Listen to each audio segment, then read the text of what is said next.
What's going on, everybody? Hope you like the new format and the new digs. I'm joined by Sully. Yo, what's popping? Hey, Sully, I don't know if you heard this, but Adam Gase came out and said that he feels like he's done a poor job developing Sam Darnold. Now, in other breaking news, Miss Lippy's car is green.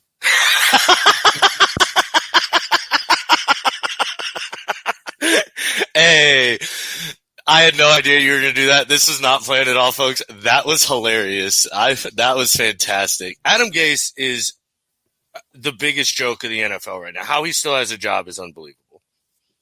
Let's kick into the video. We got a big show, a lot to get to, so let's fire it up. Thank you for listening to this Belly Up Sports Podcast Network product. Some said we go belly up, so we made it our name, and we're still here. Jordan. Oh, a spectacular move by Michael Jordan. Drives one out to deep left field. This one's got a chance to get out of here. Gone! Three-run Jimmy Jack first. Big league home run for Mike Trout. Pass is intercepted at the goal line by Malcolm Butler. And an 81-point game. 55 in the second half. Ladies and gentlemen, you have witnessed the second greatest scoring performance in NBA history.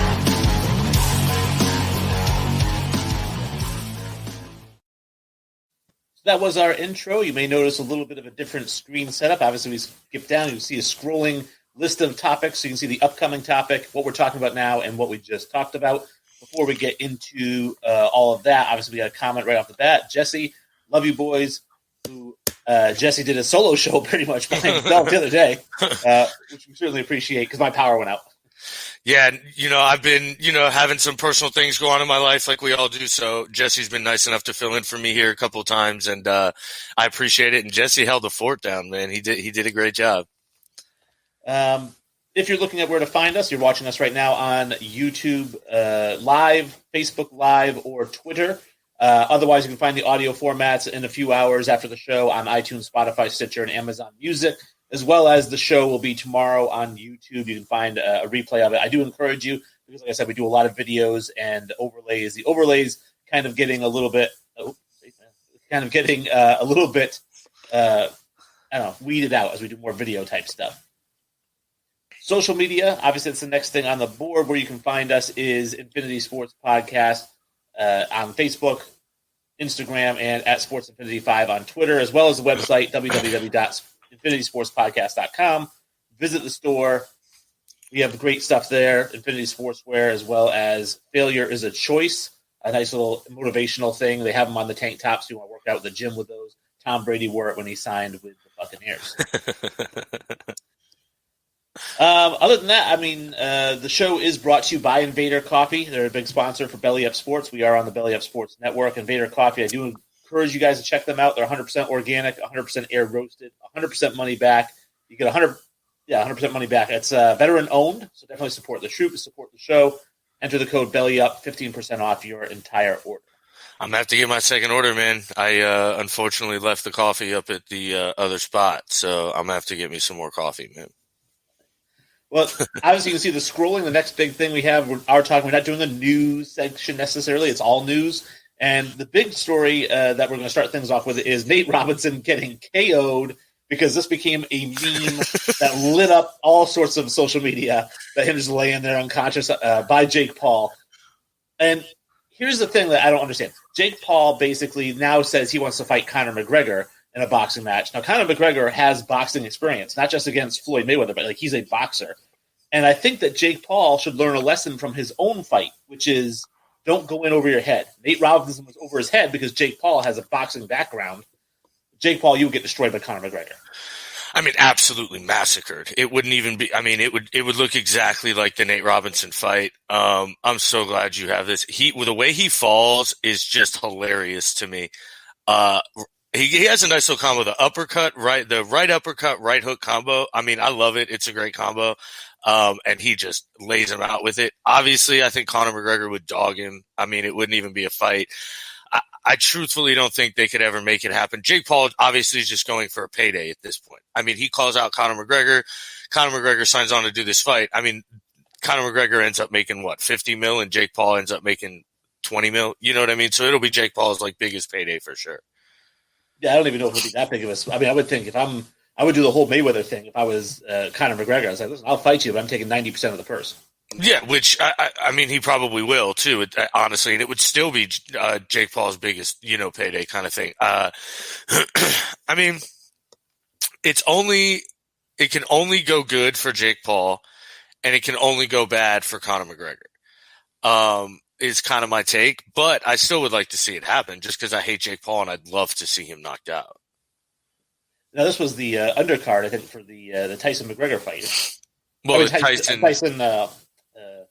Roy Jones Jr. There you go. Yeah, there you go. Yeah, and that fight was a joke. I mean, we all knew it was going to be a joke. Thankfully, they took they were going to make him wear headgear, and there were there was a rule that was like no knockouts, kind of, but they took all that away, thankfully, and let him fight. But even still, I mean, Roy Jones was just holding the whole fight. I guess there's some talk there. Holyfield wasn't super excited about being left out. Yeah, Holyfield actually ended up calling. Yeah, here it is. Ended up calling out Mike Tyson, and I mean, it sounds like, I don't know, like this is a little disrespectful in my opinion. He's like, you're saying all you have is excuses and get ready, and he wants a tune-up fight thinking about me and blah, blah, blah. I mean, he's talking mad shit, I feel like. I'd love to see a Tyson Holyfield rematch. I mean, it'd be a joke, but I think those two genuinely kind of dislike each other, so I think it would be like an actual fight. Like, they wouldn't just go in there for show kind of thing. Yeah, I think it's kind of weird that they dislike each other because I know that they were both top of the game, like in their primes, but I don't understand the whole dislike for each other. I mean, neither one of them I don't think has a dislikable personality. I guess. Well, I mean, one bit the other one's ear off, so I wouldn't like you personally, but yeah. Now, Sarah Fuller, which, I mean, I was thrilled that she got a chance to kick, and honestly, everybody was dogging her for the kick. I mean, according to coaches and everything, this is exactly what they wanted her to do, was squib the kick, keep it in bounds. And I mean, that's what she did. She essentially did a perfect kickoff to what they wanted her to do. They didn't want to put her in a position to make a tackle, which makes sense. I mean, so it was great. You know what I don't love is her getting special teams player of the week. See, I do like her getting special teams player of the week. And my reasoning is this. It's a meaningless award. It doesn't mean anything at all. So it's like, who are you really going to give it to? Like, hey, that gunner from Tennessee made 2 tackles. He really deserved it. You know why? So that 40 years from now, he can be sitting at a bar telling his buddies, I was week 3 SEC special teams player of the week. Like, it doesn't matter. So, like, why not give it to somebody who just made a huge, like, step for, like, teammates? My only issue is if she'd have made a kick, I'd have been 100% okay with it. The issue is I don't think she did enough to like actually warrant the award. Like, all she really did was step onto the field. And I get that's groundbreaking. I get that's huge. I get that's exciting. But I mean, other than that kickoff, she had no real impact on the game. And I felt like just any kind of impact and it would have made the award warranted. You gave the expression or the example on another chat on Facebook, or I can't remember what platform, honestly, where you likened it to like a kid with cerebral palsy or something scoring a touchdown in a game. Gets player of the week. But he scored a touchdown. And he I get it, like it may have been a sham touchdown, whatever, but he did impact the game. Regardless if the game was 52-0 and then he scored a touchdown, that's more than a young lady coming on and just kicking the ball off. Like, even if she just kicks an extra point, I think it was meaningful, because then at that point it's like, holy shit, she can actually do this. We still don't know if it can actually be done, I think is my thing. Well, so Jesse's chiming in here. It says Tyson's favorite cereal. I'm guessing Cheerios. That is not funny. And then Jesse says it's not like her team allowed her the opportunity to kick a point after or a field goal. They got skunked. And I agree with that. And my take is this. So I'm okay with it for now because, again, it was groundbreaking. She's the first player. Now, if she goes out this week and kicks 2 field goals and they give it to her again, that's when I'll be like, all right, too much now. You gave it to her the first time. What if she kicks 2 field goals, but one of them's like a game winner? All right, well, then there's some reasoning behind it. You know what I mean? I'm saying, if you're going to give it to her as charity just because she kicked, Yeah, okay. Yeah, I mean, I agree. I understand the point, Jesse, but again, then just don't give her the award and give it to her next week if she makes an extra point. Now, again, I doubt she's rostered next week because I'm sure they'll have their kickers back from COVID situations and everything like that. But nonetheless, I mean, it's a very proud moment. We talked briefly about women in sports will never be taken seriously until they play on a level platform. And we spoke about how a kicker would probably be the first one to break the barrier and things like that. We ended up being right. Hey, yo. And I think, honestly, it's truly going to happen sooner than we think. I think within the decade, we'll have a female kicker in the NFL. Yeah. And Jesse also says, Sully said himself she did exactly what the coach wanted in her only opportunity. Yeah. Well, again, and I understand it was just a swim kick. But, again, like I said, they gave it to her. I'm cool with it for now, unless they give her another charity one. Yeah, and I'm okay with it. It was a huge moment, so good for her. I'm super proud of what she did. Now, speaking of COVID, you mentioned that the Broncos end up having to use their wide receiver from the practice squad. I had Kendall Hinton. He was, I guess, the backup quarterback at Wake Forest or something like that. So they put him in at quarterback. They'd actually asked the NFL if their assistant offensive coordinator or something like that could be the quarterback for the game because he knows the playbook. And the NFL said no, and I understand why. They said they don't want teams stashing players as coaching staff members, just to have extra players. But at the same time, I feel like you could have said, well, you know what, this is a one-time COVID exception. We're not going to be making this exception for other teams down the road. Or how about this? Since you postponed the goddamn Steelers game 4 times, maybe allow the Broncos to postpone their game until one of their quarterbacks is ready. Well, the back end of that, I think, is the way the Broncos got infected and the way the Ravens got infected. The Broncos, supposedly, all 3 of their quarterbacks attended a meeting together. None wore a mask, and which is mandated, and things like that. So I think the NFL was kind of punishing the Broncos. But I agree. I think it's ridiculous that they forced them to play with that quarterback and not delay the game. Like they did the Ravens game and things like that. Now, obviously, it didn't help. The Ravens still had numerous players missing. But truthfully, like I said, I think they were trying to punish the Broncos and set an example that said, hey, look, if you get COVID off your own dumbass accord, we're not going to help you kind of thing. Yeah, but who's to say that the Ravens and the Steelers didn't get it off their own accord? Yeah? Well, they track it and they figure out like who and where it came and things like that. And so, and they have the NFL investigators figuring out if it was transmitted during games, like who had close contact, things like that. Like they did in the NBA, they wore those ping bracelets and things like that. I know the NFL isn't doing that, but in the same sense, they track it the same way and figure out where it's coming from. And, it came out, that the Broncos, all 3 players that got infected, attended a close team meeting in a closed room with no masks on. So, okay. Now Mike Tomlin, after this game, called it a JV effort, which honestly, I think that's kind of how the Steelers have been playing the entire year. So it's hard for me to disagree with him. But I mean, what's your take? The Steelers are probably the most, the worst 11-0 team we've ever had, right?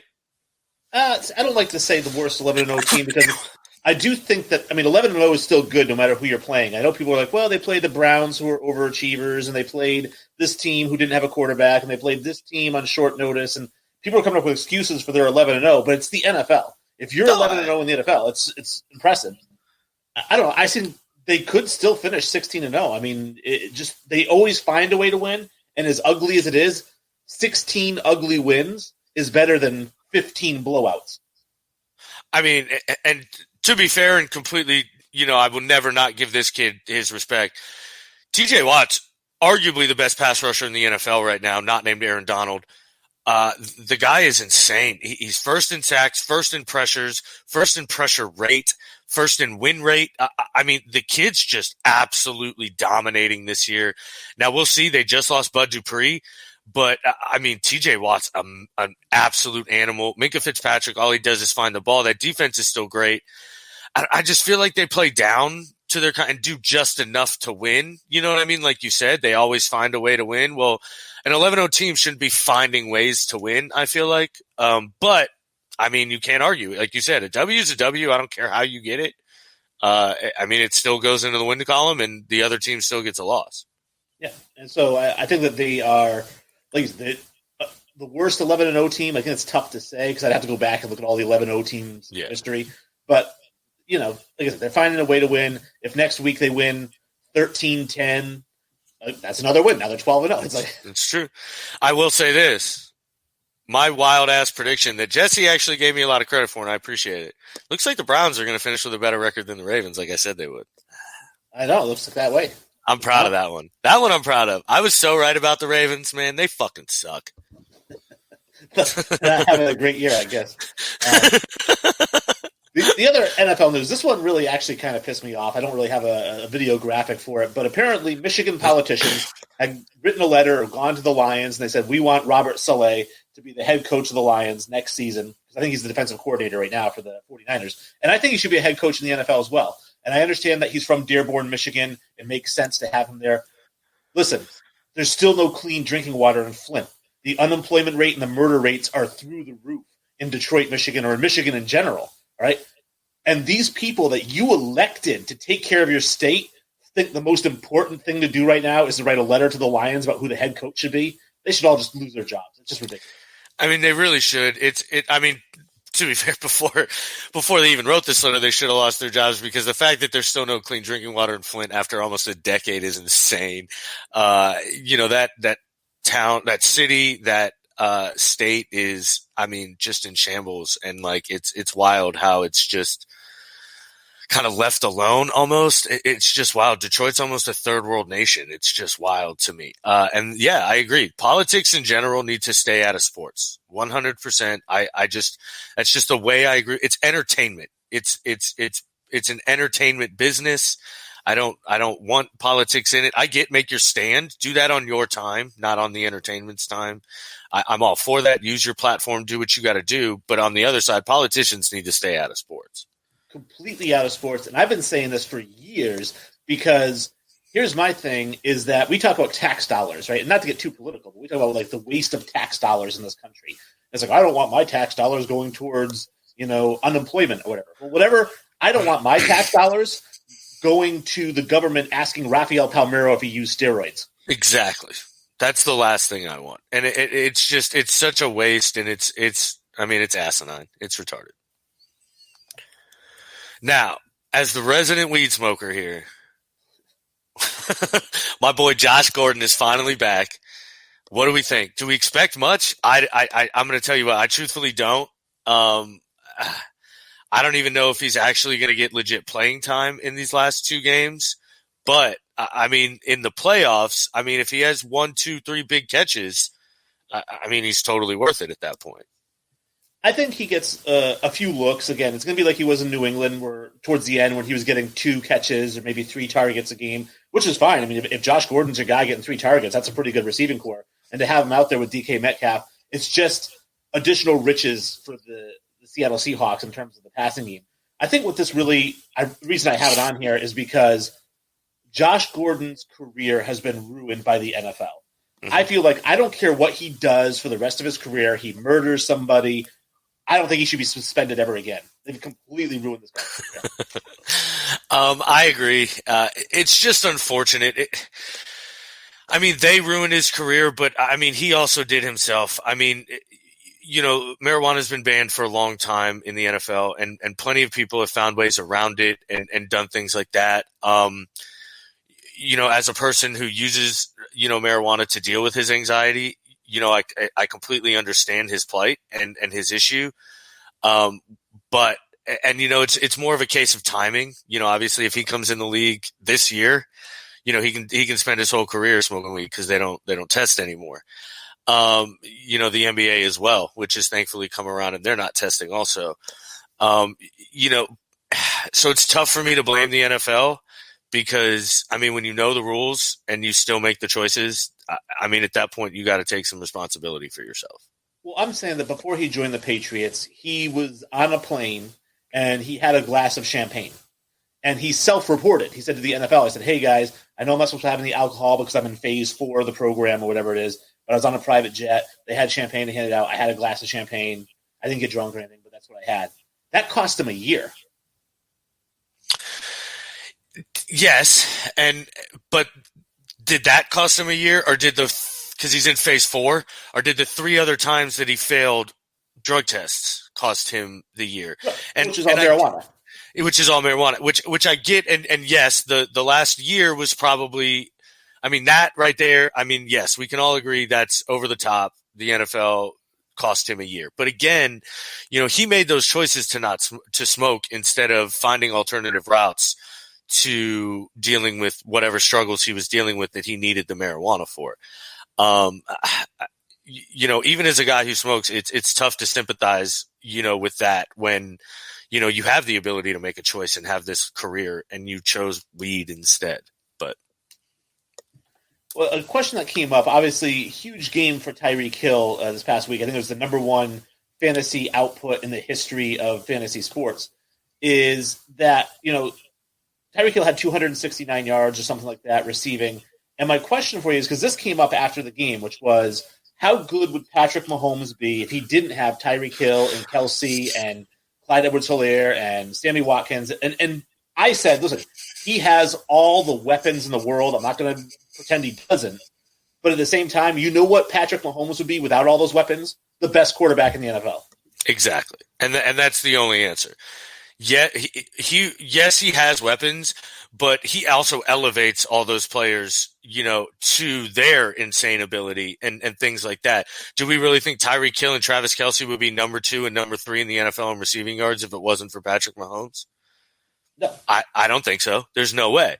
So, it's obviously always give and take. I hate this argument. It's like, oh, Peyton Manning always had elite receivers and Tom Brady never did, and blah, blah, blah. Well, I mean, yeah, but a great quarterback makes his receivers elite. And Tom Brady did that, year in and year out with guys like Troy Edwards and Deion Branch, and who you saw went on to other places and didn't play as well.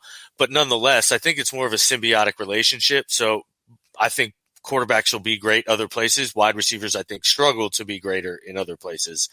Patrick Mahomes is a god.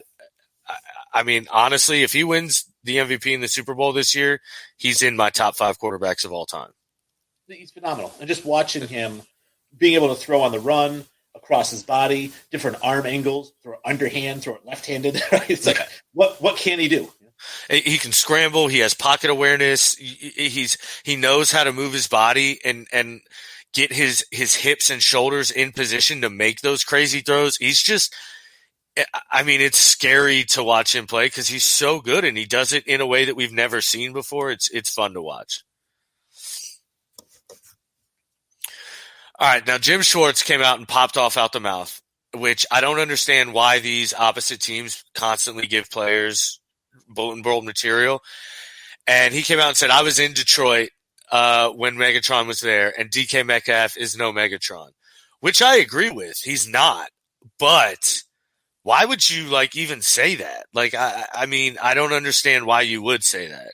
I mean, I think the difference between Matthew Stafford and Russell Wilson is a mammoth difference. So, we just talked about quarterbacks and receivers and their relationships and weapons and things like that. I think a wide receiver is heavily dependent on his quarterback to be great. And I'm going to give the edge to Russell Wilson in this DK Metcalf debate. I agree. And my take on it was this. Like you said, I agree with Schwartz that he is not Megatron. Yeah. And that, Megatron to me, I think we've discussed about it. He's my number one wide receiver of all time in NFL history. Mm-hmm. And obviously Jerry Rice has all the records, but just Megatron, we saw the catch that I had up on the screen. I mean, he caught everything. And so when you're comparing the two, yes, they both run 4.3s. Yes, they're both uber athletic, but Megatron had 2 inches on him. And the big thing, Megatron didn't drop anything. His hands were glue. And DK's got a little bit of the dropsies, Plus Megatron was a really good route runner. And DK, exactly. Not as good. DK, Calvin Johnson, everybody just thinks he was some freak who just used to run down the field. His route tree was exceptional. He could beat you in a number of different ways. Also, you can't yes, I understand DK Metcalf's this stat running around his first 27 games, and DK Metcalf is actually outpacing Calvin Johnson. we also have to remember, this is a different league, man. Guys throw for 4,500 yards like it's a Tuesday morning here. Like, it's nothing to throw for crazy yardage anymore and crazy touchdowns. You just can't get on these wide receivers like you could even back in Calvin Johnson's day. So, you have to allow for a little inflation is the word I like to use. But he's still an insanely talented guy. I'm not taking away anything from DK Metcalf. But he is no Megatron. Honestly, he's not even in the same swimming pool as Megatron. And I'll say this, too. I am disappointed as a Patriots fan that we passed on this guy twice. And we took N'Keal Harry. Where's his 1,300 yards? Wait, what? Which I conceded the loss. You did.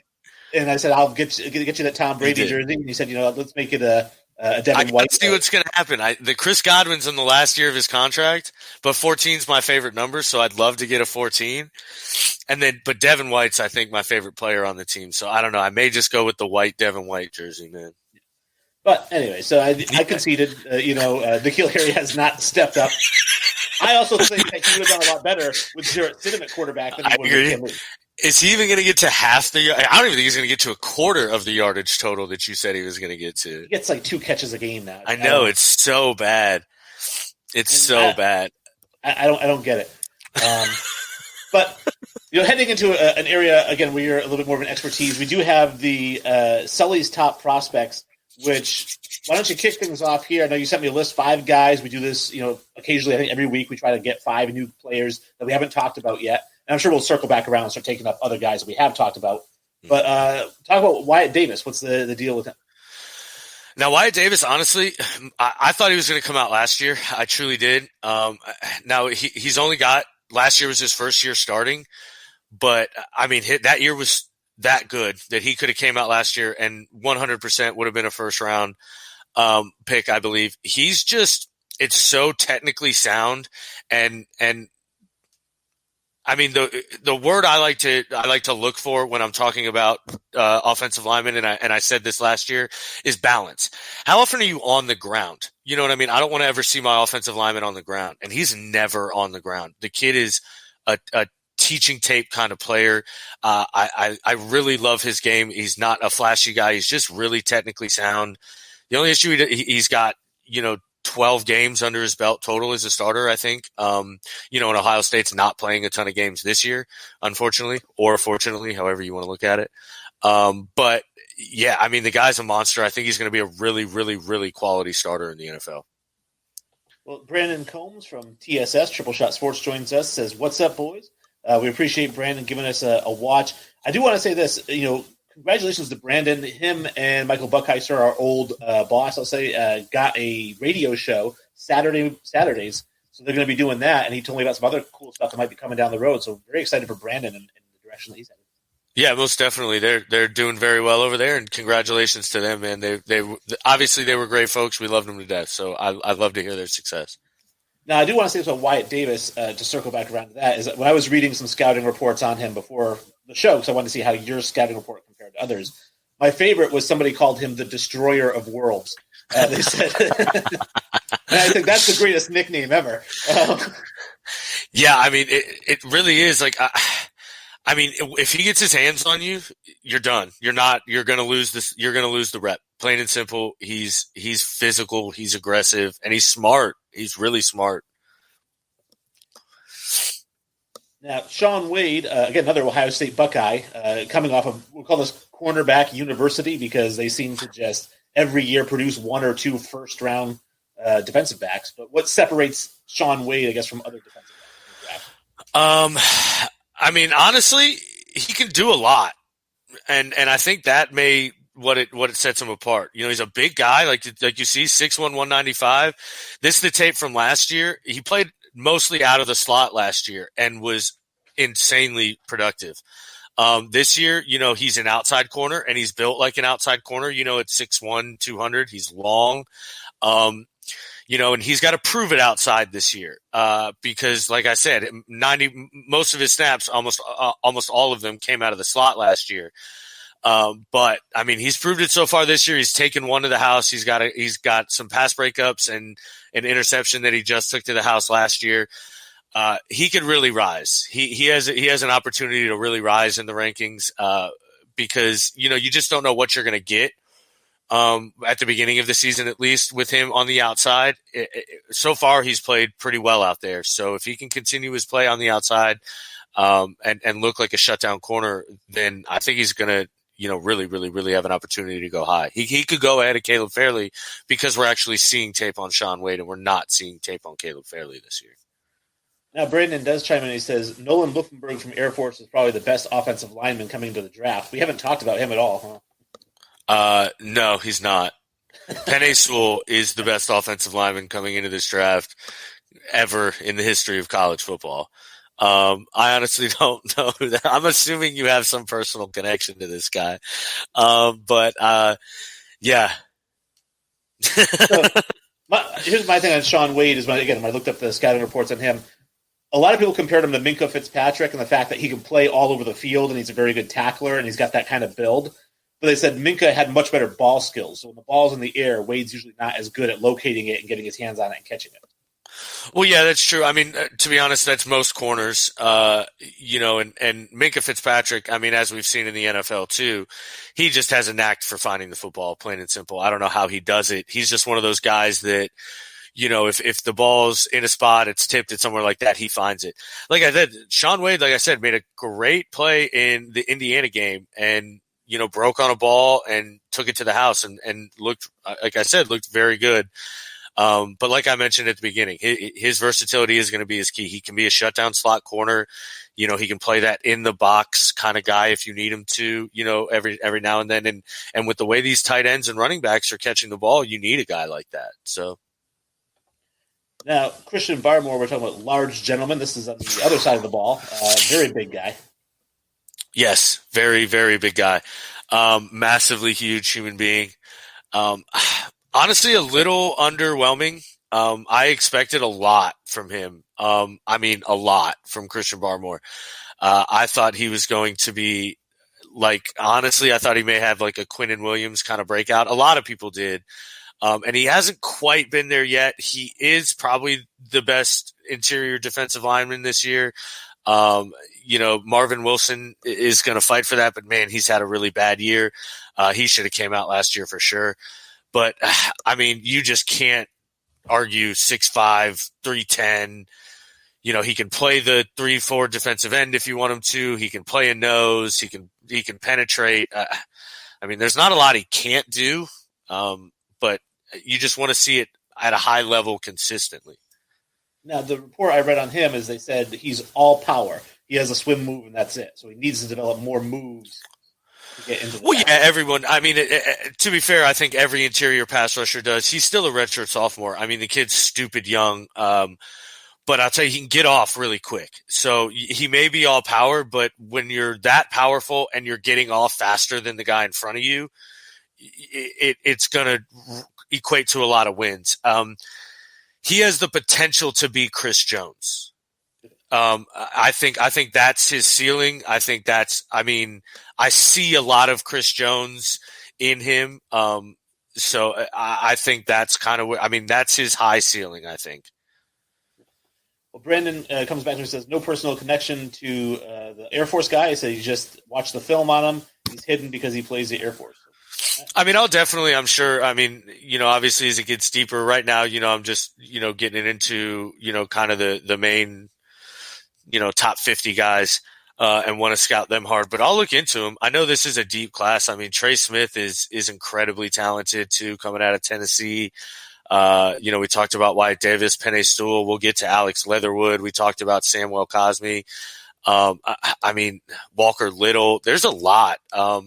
But again, I'm always open to looking at new guys. So, and of course, Notre Dame's having a great year. A lot of that could be because of Owusu Karamoah, right? What do you think about this guy? Obviously, linebacker, plays all on the field, nose for the ball, super athletic, kind of like a shorter version, would you say, of Isaiah Simmons? I guess, yeah. He just plays everywhere. The guy's just a monster. Versatility. Plain and simple. He can do so many things. And in this day and age when, you need your linebackers to, I think, be able to cover guys and run in space and things like that. I think that's where he's going to really excel. And I mean, he played a great game against Clemson, and I think played extremely well. So I'm a big fan of his. I think I have him rated a little higher than most, but I mean, I'm just a huge fan of his game. Now, the coverage thing that I read on him is they said that, he's very fast, he's aggressive. The two knocks on him, one is they said that he's a better backside linebacker because of the fact that he can pursue the ball and he can use that speed to his advantage, rather than they said he gets overwhelmed going one-on-one against offensive tackles. And they also said that in coverage, he tends to over-pursue receivers, leaving giant holes in his own defense. He definitely can. He's going to need a lot of work. But the athletic ceiling for this kid, and that's what you're going for, is just through the roof. And 100%. If an offensive lineman gets his hands on him, he's going to get swallowed up. I mean, the kid's only 220 pounds, soaking wet with a pair of pads on. So, he's a missile. He can find the ball. And I don't know. I love my linebackers to be aggressive. I just do. I want you to trust your instinct and attack. The worst thing you can do as a linebacker is be on your heels. And he never plays on his heels. So you can teach him to read zones better and read route trees and things like that. You can't teach that aggressive and athletic ability he has. You just can't. And then Tyson Campbell is the fifth guy that we have, obviously out of Georgia. Another big defensive back. It seems like every defensive back that we've looked at has been 6'1 plus. If you're going to follow my rankings, you're going to find a lot of ginormous cornerbacks at the top. I like big, athletic guys. Tyson Campbell's a former 5-star recruit, one of the highest rated prospects coming out of high school for the cornerback position. And honestly, it's more about his tools at this point than his actual play. I mean, he's not getting dogged or anything at Georgia, but he's not exactly playing out of this world. It's more that, 6'2", 195-pound corners with his ball skills and his coverage ability, just plain and simple, don't exist. They're just hard to find. So you're going to take him and you're going to pray you can teach him some technique and things like that. What was it? One of the scouts that I read his review on Campbell was this. He said, every time you watch him play, you're wowed by his athleticism and his length and his abilities, but you always come away disappointed because he doesn't make any plays. And that has to be – he's got one interception in 3 years. Exactly. Now, that's also got a lot to do with guys – with teams do try to tend to avoid him because, he is kind of the only thing Georgia's got going there. But, yeah, you watch his tape and you come away wowed that he's so good and then – yet has some so bad plays at the same time. And so it's incredibly frustrating. But again, it's when you're drafting for guys, you want, personally me, I want to take high value, positional value guys, which is cornerback, pass rusher, offensive tackle, things like that. And then I want guys that have high ceilings. I want guys that I'm going to absolutely boom on when I hit them. And Tyson Campbell is that. He has the ability to be an absolute shutdown corner if it works out. All right. Well, it is time to talk about the NBA. And obviously probably the biggest news, which is why it's so late into the show now, is that Russell Westbrook is traded to the Washington Wizards for John Wall and the opportunity to swap picks in the first round. Now, initially when I saw this, I thought, boy, Washington really got, hosed on this deal because they had to give up a first-round pick and John Wall to get Russell Westbrook. But the more that I'm looking at this, I actually think this is a better deal for Washington than it is for Houston because in Houston you still have James Harden, who's a ball-dominant player. And one of the reasons that he didn't play well with Russell Westbrook, I think, is because Westbrook's a ball-dominant player, and you can't have two of them on the court at the same time. John Wall is a ball-dominant player. So you've basically taken a less talented version of Russell Westbrook, who's a walking triple-double, and that's now your point guard. So unless they're going to move on from Harden, which I do have an idea for that later on, I don't understand. This doesn't make any sense to me for Houston. Looks great for Washington because now Bradley Beal and Russell Westbrook, that looks really good. I 100% agree with you. I thought Washington got absolutely hosed in this deal. I think they got taken. I mean, Houston got taken in this deal. Washington won this by a mile to me. Russell Westbrook now leaves the West, goes to an East team that now I think makes them a decent contender shot, like legit. Like they're not going to win the ship or anything, but they're going to battle in that East now. The two of them complement each other, I think, perfectly. Russell Westbrook's a walking triple-double. John Wall's a walking injury. So, I mean, I just don't know. And like you said, they're the same player. John Wall can't shoot. I mean, that's his knock, is he can't shoot from the outside. And you need to surround James Harden from just put every shooter you can around him and let him own the ball. And it's just, I don't know. I don't think it's going to work at all. I think the Rockets got worse and the Wizards got better. Well, before I give you my take on how the Rockets could make a win out of this, Brandon does say, I wonder about turning Campbell into a wide receiver in the NFL at his size. Ooh, I don't know if he can catch that. I mean, for the most part, those guys are playing cornerback because they can't catch. So, I mean, obviously he may be able to, but you would think Georgia would be using him like ways like that too. But I mean, I don't know. Jalen Ramsey's that big, and he don't play. I mean, he don't play wide receiver. I think the only person I've seen really do it in college was Charles Woodson. Charles Woodson. Yeah. And then in the NFL, he didn't play wide receiver at all. I mean, except for on like gimmick plays, maybe. Yeah. But no, so my idea on how Houston could still make a win out of this, because like we said, John Wall is a less talented, he's diet Russell Westbrook. So you get the same player, but with less talent. And my thing now is they've added Boogie Cousins, who's a great addition. They still have Eric Gordon. They have a pretty good foundation there. I would move James Harden to the Clippers for Paul George. And this is a win-win for both teams because now you get a wing player to go with John Wall and Boogie Cousins, a guy who can score, doesn't need the ball in his hands all the time. He's a receiver of the ball. You take a ball-dominant player like Harden and put him on the Clippers with Kawhi, who needs somebody to get him the ball. I think it works out for both teams. If I'm the Rockets, I need more than just Paul George for James Harden, though. Well, the reason you don't is because Paul George's contract is up after the season, and Harden still has 2 more at 37. So you're actually taking the cap relief. I don't know. I still think I mean, you throw first, I may do it. But I think I'd need a little more if I'm the Rockets just because I don't know. I mean, Paul George just coming off the postseason he did too. His stock's never been lower. But I do think that deal could make some sense. I mean, it make the Clippers get way better. I mean, I'll tell you that much. James Harden and Kawhi Leonard are a match made in heaven, if you ask me. So I think so as well. Now, Brendan Milnes, who joins the show, says Harden wouldn't get Kawhi the ball. He averages 9 assists a game. I was going to say, he averaged almost 10. I think it was 9.5 assists a game, too. So I think he'd get him the rock. He's a really good drive and dish player. So, yeah, he's ball dominant, but Kawhi doesn't give a shit. Kawhi will score 22 a game every game if they win. He doesn't care. Yeah. And then Brandon says the West doesn't matter for the next 5 years because the Lakers are going to own it. I don't necessarily agree with that, actually. I think the West is still open. Next 5 years, I see your face, but the next 5 years, Klay Thompson's coming back next year, right? And then that Golden State team is going to be pretty tough. They're going to be tough this year. I think they're underrated this year. I don't know. I mean, the Lakers are deep now. Like, they went from being a team that just had a really good starting 5 to now they're just stupid deep too. And, you have this LeBron Davis max, but they didn't take the max. They left a lot of money on the table. They didn't take either of their options. That now Anthony Davis doesn't have an option until 4 years into the deal. And so he can't. So what players mostly do is they'll sign 3-year deals, but they'll have a player option after 1 year. And so then what the player option allows them to opt out and then sign for the max again next year. And players just continually do this. Well, neither of these guys did this.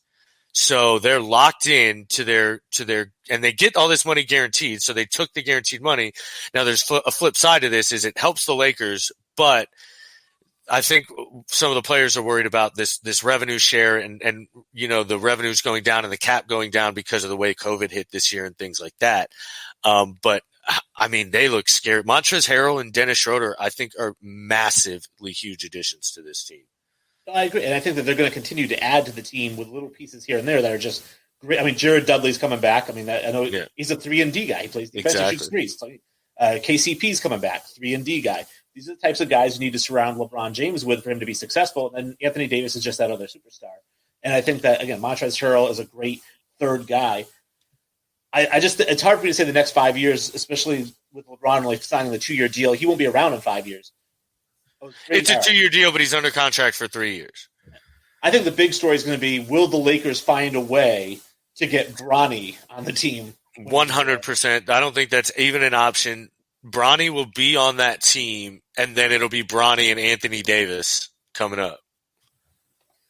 Now, let's see. So Brennan Milnes chimes in. He says, Rich Paul has made it with those contracts. You ain't lying. He represents both LeBron and Anthony Davis. And, yeah, he made quite a big chunk of change yesterday. Or 2 days ago, whatever the days the contracts came out. Good for them, though. I mean, good for Rich Paul. Rich Paul's story, if you don't know Rich Paul's story, you should look it up. It's a pretty cool little story, man. The way he's come up and now made himself an incredible business mogul is pretty impressive. Speaking of the Lakers, ESPN came out with its rankings for what they think the teams are going to do next season record-wise. It's a 72-game season instead of an 82-game season. And they have the Bucks and the Lakers atop their respective divisions. I'm just going to put some paper. I've been trying to avoid on camera doing this. But so the Lakers, I think he has them at 44-28, and then the Bucks he has at 45-27.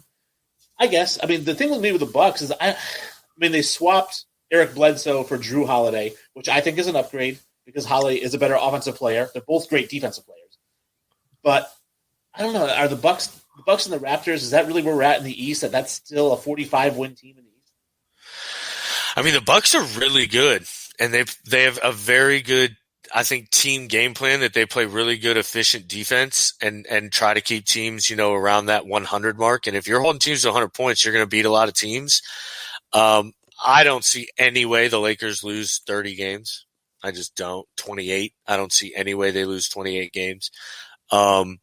But they may. But again, I think they're deep. So, even if you're load managing LeBron and Anthony Davis, I think they're deep enough to win a lot of games.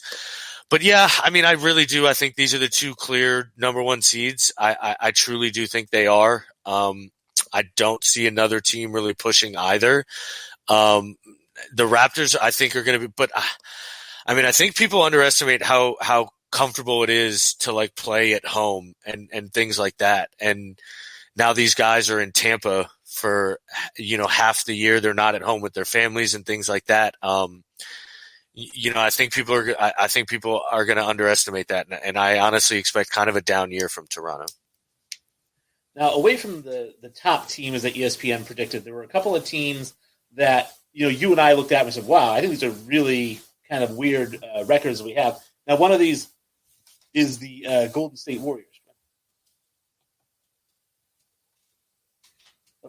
Let's see, I have the Warriors, right?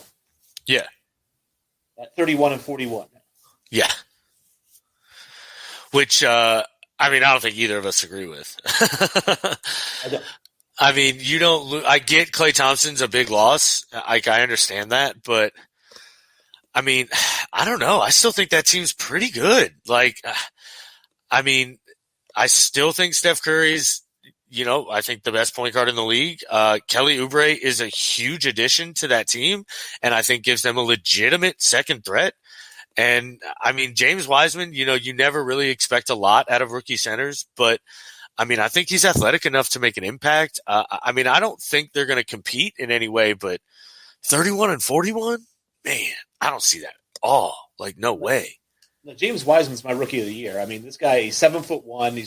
He's very athletic, up and down the floor, and he's a back to the basket player, which is kind of old school. I think Embiid still plays a little bit back to the basket, yep, but he also plays out in the perimeter. I think Wiseman's going to be a really good fit with this Warriors team.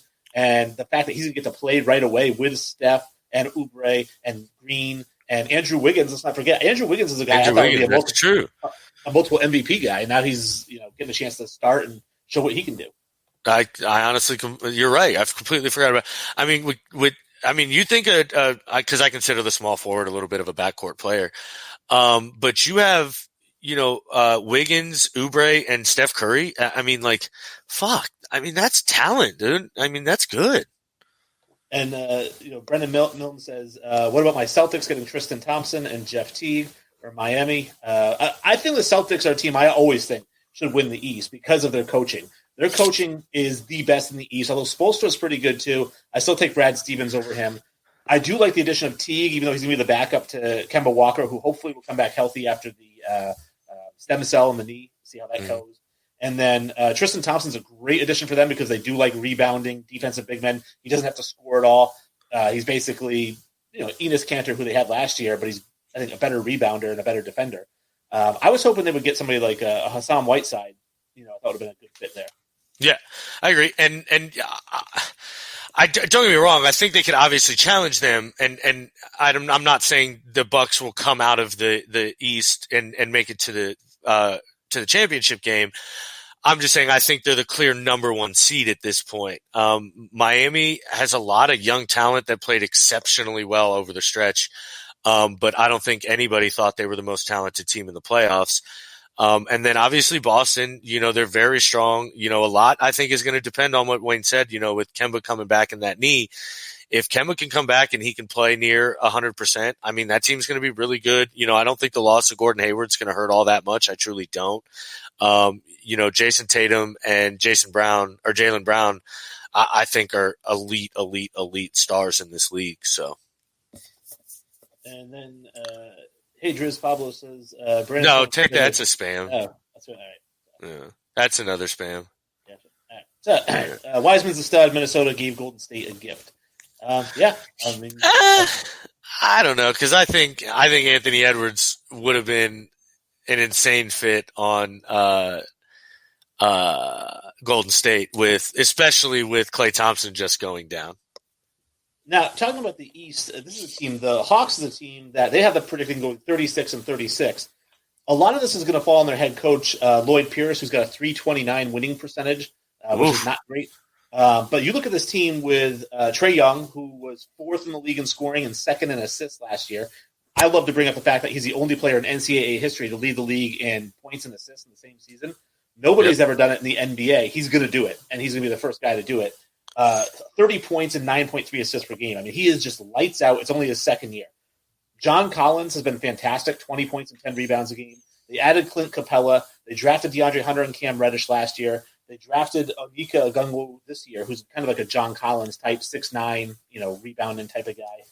They get Rajon Rondo, Bogdan Bogdanovic, Chris Dunn, Danilo Gallinari. This team is completely loaded for a playoff. I think 45-27 for these guys. Agreed. I'll tell you what. I'm so glad you brought this team up. I think they are going to – we talk about teams that may challenge Milwaukee, and I think Atlanta may do it, honestly.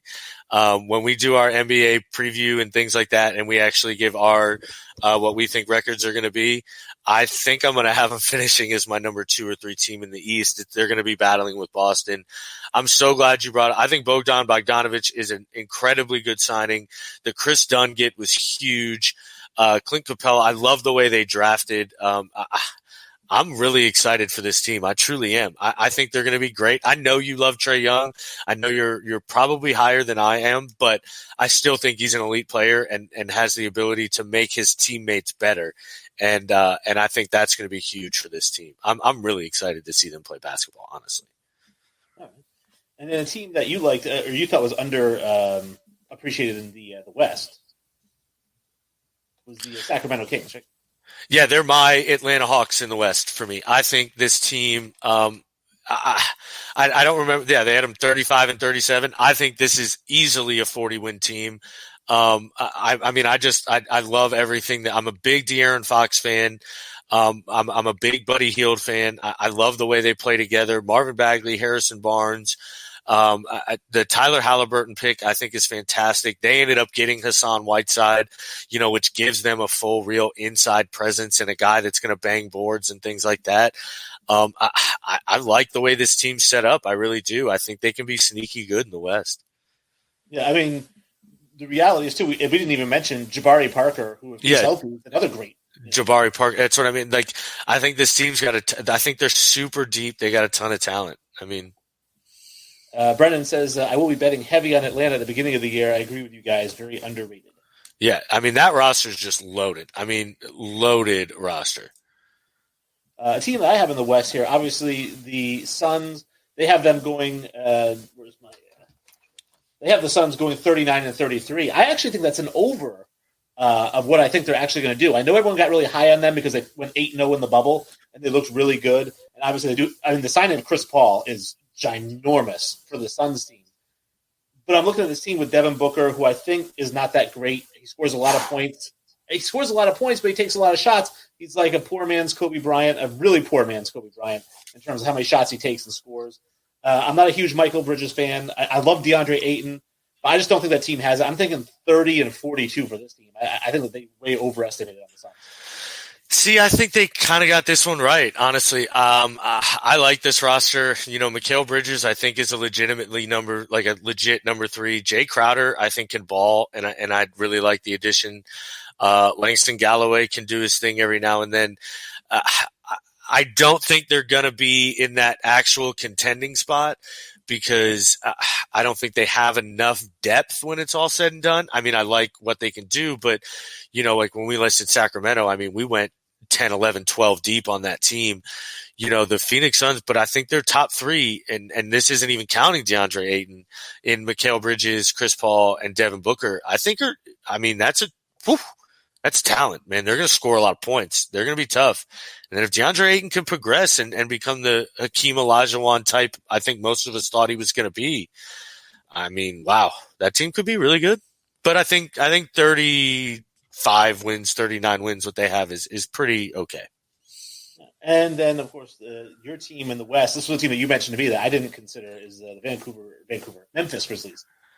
I could be a little higher than most, I guess, on them, but I really do just believe in Ja Morant and Jaren Jackson, and I just think that team, I think, is going to perform. I view Jaren Jackson in the same light I think you do as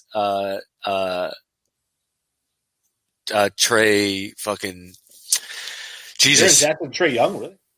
What? Not Jaren Jackson, Ja Morant. Trey Young. Okay. I think there's nothing Ja Morant can't do. I would probably not pick a play. I think it'd be Luka Doncic and Ja Morant if I'm starting a franchise kind of thing. And I just love them. I love the energy that team plays with. I would have loved for them to add like somebody huge and big at the time, but I don't know. I just think that they're gonna make it into the playoffs kind of thing. So. I mean, the one addition that they did have is a guy who I think is classically underachieved in his career, which is Justice Winslow, who I like to throw out there that for all you Celtics fans that think Danny Ainge is a genius, Danny Ainge offered all 3 Brooklyn picks for Justice Winslow, and he got turned down by the Heat. But, the Celtics could look a lot different right now. A lot different. I think Justice Winslow still has the ability. I mean, he's still an elite defender. He's just never became the scorer anybody thought he would become. The season does kick off on the 22nd of this month, so not that far out. It feels like it just ended. But we start off with the Warriors and the Nets as the first game. We get to see Kevin Durant and Kyrie Irving and how they mesh together. I don't know. I think we didn't mention the Nets, but that's a team I think is not going to do that well this year. And I like Dinwiddie and I like Jarrett Allen, but I think they need one other player. And I know there was talk about them trying to get James Harden there. But James Harden and Kyrie Irving, it doesn't go well. See, I think the Nets are going to be great. I love Karis LeVert. I think he's a legit third scorer. So, especially when your first 2 are Kyrie Irving and Kevin Durant, it's not like I don't think you need another elite player at that point. I think this game is going to be exciting to watch because I think it's obviously Kevin Durant against his old team, and not only that, it's kind of going to set the tone to see kind of just how good each of these teams are. I think. Kind of see where the Warriors are at without Klay Thompson and then where the Nets are at with this new look team. So I'm really excited for this one, honestly. I'm more excited for this one than I am for the Lakers-Clippers game. Well, speaking of the Lakers-Clippers, that's the other game that's on the 22nd, and that's I think the Lakers are going to completely steamroll the Clippers. I think the Clippers are in shambles. I think that, Paul George has completely lost confidence. They lose their head coach who, goes to coach the 76ers. This is a team who I think is going to be wildly disappointed. If you were disappointed with the Clippers last year, you're really going to be disappointed this year. I kind of think I agree with you a bit here, which is I know boring, folks. I apologize, but he makes some great points.